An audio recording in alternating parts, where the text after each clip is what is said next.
Hey everybody, thank you so much for joining me today. This is CJ the Lone Wolf, and today we are going to be looking at the top 13 horror sequels. Now before I get into this video, I want to stress that this is completely based on my own opinion, my own personal taste within the horror genre, so there's probably going to be at least a film or two that is not on this list, so let me know down below in the comments what your top 13 horror sequels are. At number 13 we have Paranormal Activity: The Marked Ones. This is the 5th installment of the ongoing Paranormal Activity franchise, and it's the first proper spin-off from the series. But honestly, you'd never even know that by how fresh and exciting this movie feels in comparison to the sequels that came before it. A change of setting and main characters were absolutely needed for this franchise, as well as was an extra dose of comedy. The characters here feel natural in a way that none of the other film's characters have been able to achieve. All the interactions with one another, the close-knit family, as well as the offbeat moments of comedy, while they pad out the runtime just a bit, they get us to really care and root for these guys as they are inevitably led to their deaths. And like the best sequels in any genre, The Marked Ones takes a huge stride in advancing the series' ongoing story and plot, as well as hinting at an ultimate endgame for the first time since the first film. Despite the film's mixed reception and low box office returns, which I maintain was mostly due to the oversaturation of the series at this point, this spin-off sequel manages to tell an exciting story, pick up on various plot points from the other films in the series, as well as hint at a bold new direction for the future. At number 12, we have Final Destination 5. This is the 5th and, as of today, final installment of New Line Cinema's iconic Final Destination series. In terms of the story and plot, this outing doesn't do anything much different than the previous entries of the franchise. Main character has a vision of a disaster, manages to save some people, then everyone starts dying in gruesome and mysterious ways. It's a tried and true formula, one that has brought millions of dollars at the box office, but with increasingly disappointing results. What sets this film apart from the rest are the toning characters. In place of the franchise's usual parade of bullies and degenerates, with a few exceptions, Final Destination 5 takes its time in crafting the most likable main characters since the first film, giving almost everyone a moment to shine and making their death scenes even all that more potent. Also, moving away from the almost comical tone of the last 3 films in the series, this Final Destination returns to the first film in more ways than one, showcasing a truly relentless, foreboding atmosphere all throughout the runtime, as well as some fresh twists and turns for the franchise's most devoted followers. And with a final act twist that stands as one of the best in recent memory, Final Destination 5 has cemented its place as one of the most pleasant surprises for the horror community in some time. Sadly, positive notice from critics was not able to keep Final Destination 5 from being the lowest grossing film in the series domestically, which seems to have put the final nail in Death's coffin. For now. Up next at number 11 we have Annabelle Creation. It's pretty safe to say that nobody in the horror community was expecting this Annabelle prequel to be as good as it turned out being. 2014's Annabelle, while a major commercial success, was blasted by fans of The Conjuring and critics for its cliché story, jump scares, and horrible acting. The tapping lights out director David Sandberg to helm the picture turned out to be a stroke of genius, as the film managed to come out significantly better than its predecessor, while further expanding the Conjuring universe and legitimizing himself as Hollywood's new powerhouse horror auteur. Creation's grounded and emotional story, as well as the characters, felt a world away from the overly polished and rigid look of Annabelle. And with its hefty global box office and positive reviews, Annabelle Creation paved the way for future Conjuring spin-offs. At number 10, we have Bride of Chucky. By the mid-90s, the glut of slasher sequels and direct-to-video horror films had all but destroyed the once profitable genre. Only the biggest icons of the slasher era managed to lip by, with ever-diminishing returns.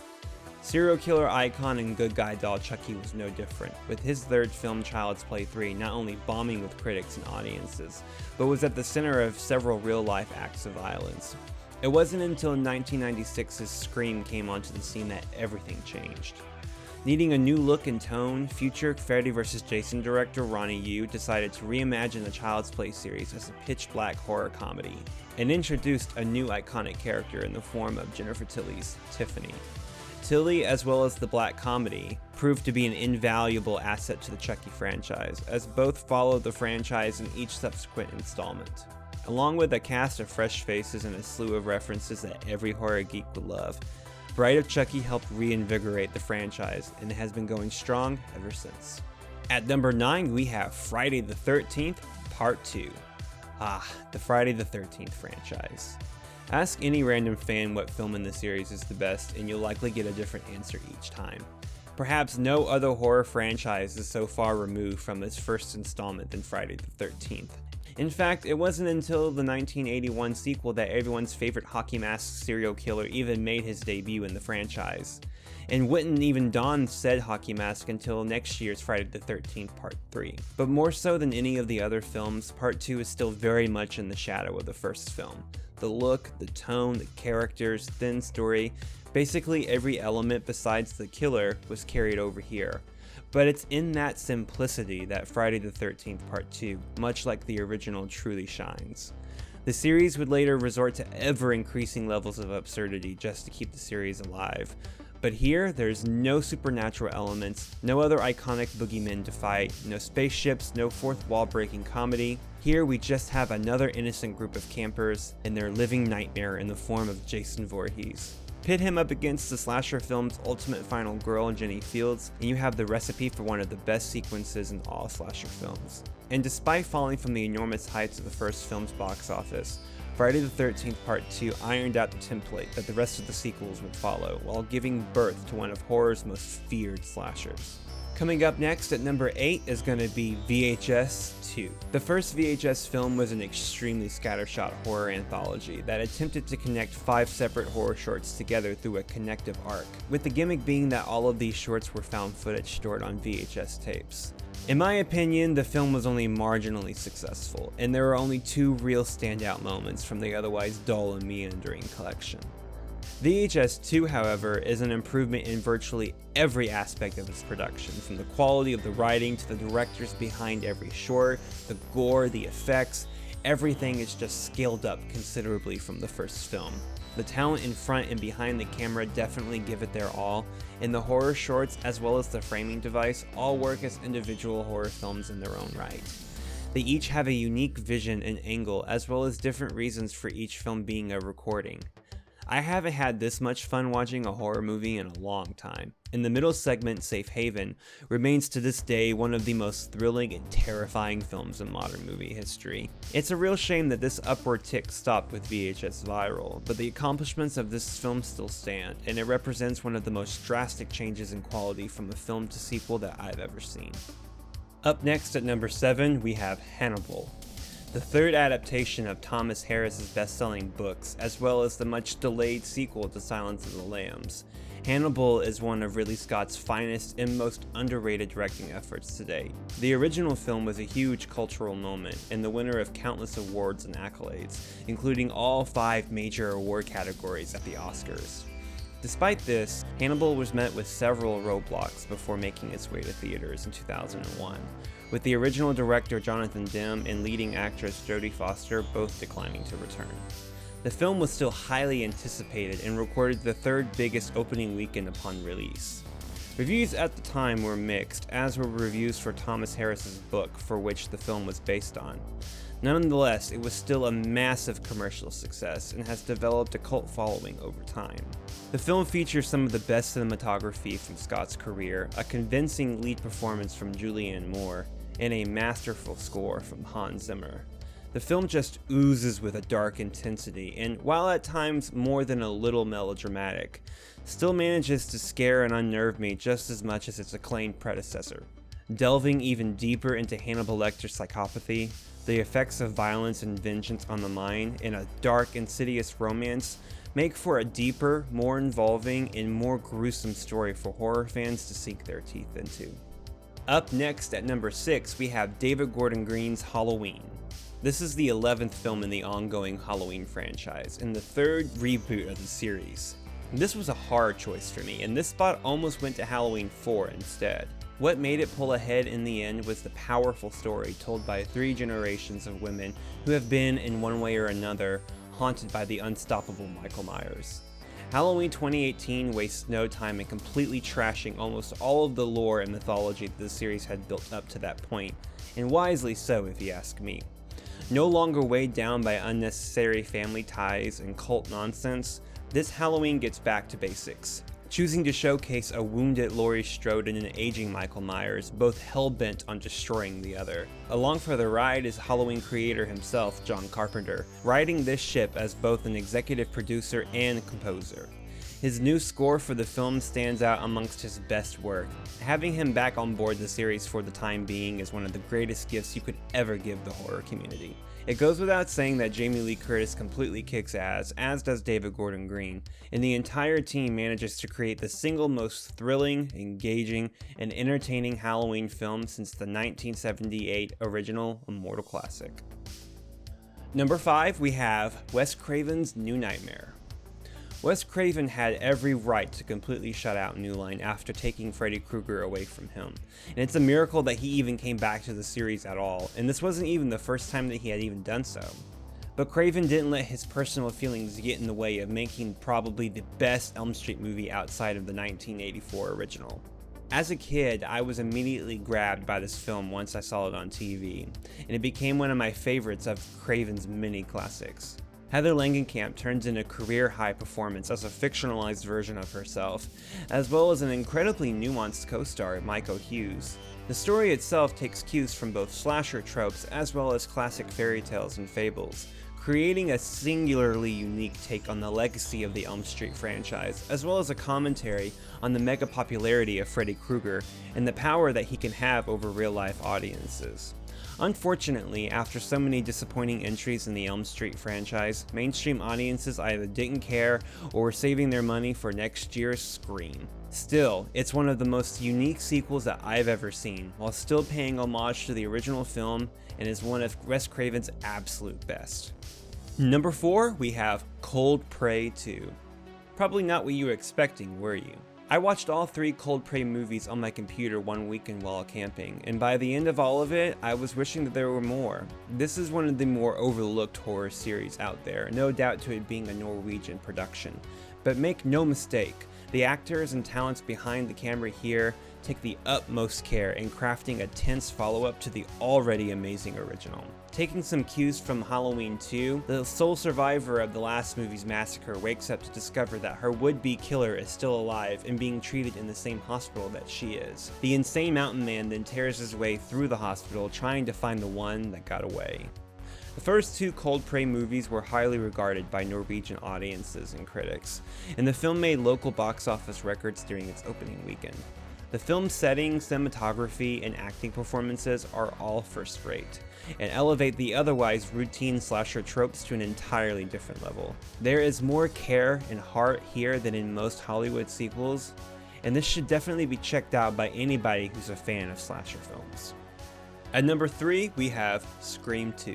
Wes Craven appears again, this time on 1997's Scream 2, the highly anticipated follow-up to his surprise mega smash. The ante is raised here in almost every single way possible, from the budget to the kills to the twists. Everything just feels so much bigger and realized than the first film. Scream 2 really creates a world of its own, where everyone is a suspect and anybody can die. Neve Campbell's portrayal of a haunted and traumatized Sidney Prescott stole my heart away as a kid, and do so even more now as an adult. The sequels that follow the same characters and show growth from one film to the next were always more interesting to me, and it's sweet to see our favorite characters come back and hope for the best while they try to survive another round with Ghostface. The car sequence, Cece's chase scene, the finale, all some of Wes Craven's best moments as a director. I also enjoyed the meta commentary here so much more this time around, and it really just proves what a creative well both Wes Craven and Kevin Williamson had tapped into. Scream 2 bucks the trend of horror sequels by laying out the blueprint of how to do a horror sequel right. Up next, at number 2, we have Alien 3. Now, I can hear you sharpening those keyboards as we speak, but before you attack me and mercilessly ridicule me for my taste in movies, allow me to explain. I would have probably placed Alien Covenant here instead, but since I've already done a video on Alien Covenant, I thought I'd put my favorite main series sequel here instead.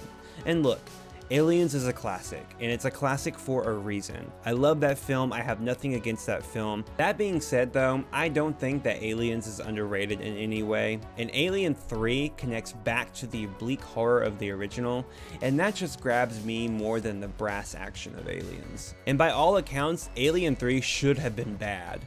Its production history is the stuff of industry legend, but it speaks to the talent of David Fincher and everyone else involved that the film came out as cohesive as it did. And it would be a sign of things to come, both in the form of David Fincher, but sadly also in the legacy of Fox's mishandling of this franchise. Alien 3, in both its theatrical and 2003 assembly cut, have found a new audience to appreciate the film's bleak and gothic tone, as well as the dialogue in Sigourney Weaver, who turns in her best work as the character of Ripley, and this is a high mark in her acting career for sure. And also the musical score, composed by Elliot Goldenthal, remains the absolute pinnacle of the Alien franchise, and one of the most emotive pieces of work I've ever listened to. This is another film that immediately grabbed me as a kid, and it's just as good to me now as it was back then. Alien 3, despite its flaws, took bold risks with both the characters and story, as well as introducing new twists in mythology without dampening the horror and mystery of the iconic Alien.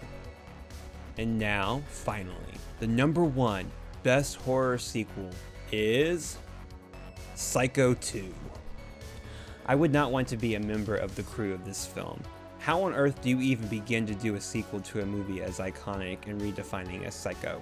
Director Richard Franklin definitely had his work cut out for him, but screenwriter Tom Holland and returning lead Anthony Perkins were more than up to the challenge. The film knows that it will forever lay in the shadow of the original, and even the town and characters can't escape the events of the first film, as seen in Vera Miles' return as the vengeful Lila Loomis, now hardened by the murder of her sister and the recent release of Norman Bates. The film dabbles with a bit of black comedy here and there, and the influence of the popular slasher genre was evident in the film's increased gore and kills from the first film. But the story weaves a tragic tale about ghosts of the past, and how murder can darken even the purest of souls. Norman Bates is never as sympathetic as he is here, and the melancholic score composed by Jerry Goldsmith work incredibly well to create an atmosphere and mood unlike any horror sequel I've ever seen. This was one of the first big horror films that I caught on TV, and like so many other classic films in that era, it has inspired me here in my own work.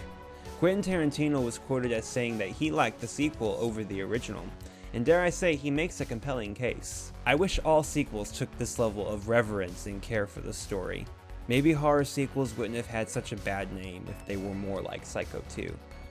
And that's a wrap. Thank you guys so much for joining me today. I hope you liked this video. Like I said before, comment down below what you think your top horror sequels are. Let me know if you agree with any of my selections, if you thought that some other films should have been placed here instead. I would love to hear from you. Let's start the conversation now. As always, guys, please take good care of yourselves, be safe, and I will see you all again real soon.